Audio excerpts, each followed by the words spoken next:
जीवन का निष्कर्ष यही है, जीवन का निष्कर्ष यही है, प्रभु प्रेम में लग जाना। आई गए हो, अगर आप लोग यहां पर आ गए हो, जीवन का निष्कर्ष यही है, प्रभु प्रेम में लग जाना। आ ही गए हो तो बैठो प्यारे, भागवत कथा सुनकर के जाना, भागवत कथा सुनकर के जाना। जब आ ही गए हो तो बैठो प्यारे, 2 मिनट सुन लीजिए जीवन का उद्धार। एक बात बताइए, जब कहीं कहीं पर वो लॉटरी खुलती है जिसको हम लोग सट्टा बोलते हैं, 100 नंबर होते हैं 1 से लेकर के 100 तक, यानी 1 से लेकर के 100 तक। डेली दिन लॉटरी खुलती है तो 100 में से 1 नंबर लकी होता है, बाकी 99 उस दिन के फैल। वैसे ही हमारा भी है। हम 20 दिन मंदिर गए, 20 दिन भगवान का भजन किया, पर जिस दिन भगवान को दर्शन देना था, जिस दिन भगवान को हमारी मनोकामना पूर्ण करना था, हम उस दिन मंदिर जाना ही भूल गए। हम मंदिर ही नहीं गए। 100 नंबर ज्यादा मायने नहीं होता है, 100 में से 1 नंबर मिल जाए, अरे ना जाने किस दिन हम कथा सुनने जाएं, और जिस दिन हम कथा सुने उस दिन सिर्फ मात्र 2 अक्षर और 1 अक्षर अगर मेरे एक कथा मेरे हृदय में उतर गई तो मेरा तो जीवन का उद्धार हो जाएगा, इसलिए जब भी कथा सुनने आए तो शांति से कथा सुनना चाहिए। मैं ये नहीं कहता हूं कि मैं जितनी कथा बोल रहा हूं सभी सही हो, नहीं, उसमें से कोई शब्द शायद आपका उद्धार कर सकता है। महाराज,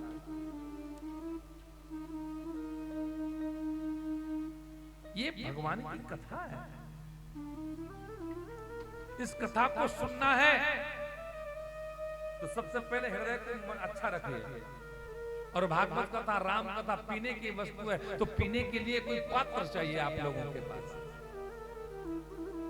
जैसे एक बार एक दुकानदार था, दूध बेचता था बेचारा।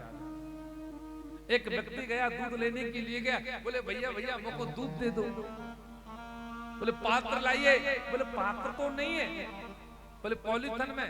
बोले पॉलीथिन की मैं गारंटी नहीं लेता हूँ, रास्ते में जा रहे हो, रास्ते में फट जाए, दूध फैल जाए, अपशगुन हो जाए, ये मैं नहीं जान सकता। आपने दूध नहीं लिया।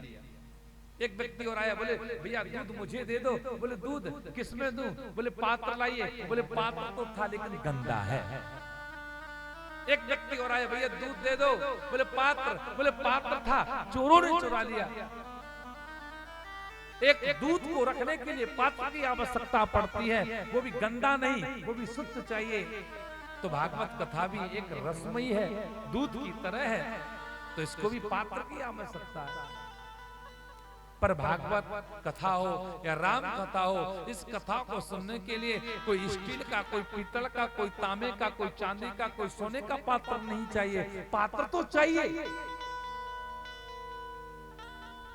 पात्र तो चाहिए।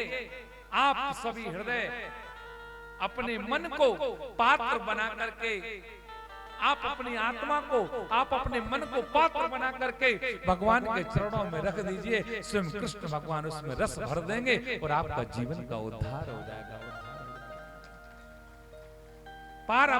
पर अपने मन को पात्र बना करके रखिए।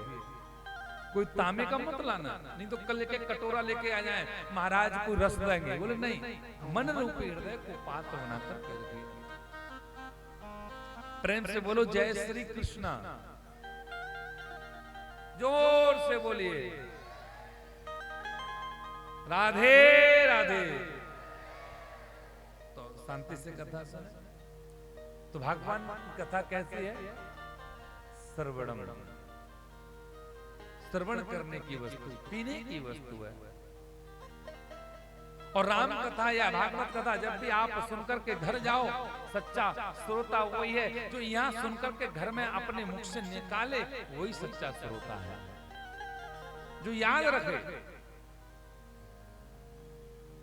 श्री सुखदेव जी कहते हैं भागवत के महात्म्य का प्रथम अध्याय का प्रथम श्लोक, सभी लोग हाथ जोड़ करके श्रवण करेंगे। हाथ जोड़ करके सच्चिदानंद रूपाय विश्वोत्पत्त्यादि हेतवे तापत्र विनाशाय श्री कृष्णाय वयं नमः। श्री कृष्णाय वयं नमः। प्रथम श्लोक बड़ा सत्यवान है। सच्चिदानंद रूपाय। श्री सुखदेव जी कहते हैं भगवान की इस श्लोक के 3 अर्थ। सच्चित और आनंद। सच्चिदानंद रूपाय विश्वोत्पत्त्यादि हेतवे। संसार में 3 वस्तु बड़ी अनमोल है, सत्य, चित्त और आनंद। इस श्लोक में भी यही लिखा हुआ है, संसार की 3 वस्तु त्रिकालाबाधित सत्य हैं, सत्य, चित्त और आनंद की प्राप्ति कहां से मिलेगी? या यूं कहो, सबसे पहले लिखा हुआ सच्चिदानंद यानी सत्य।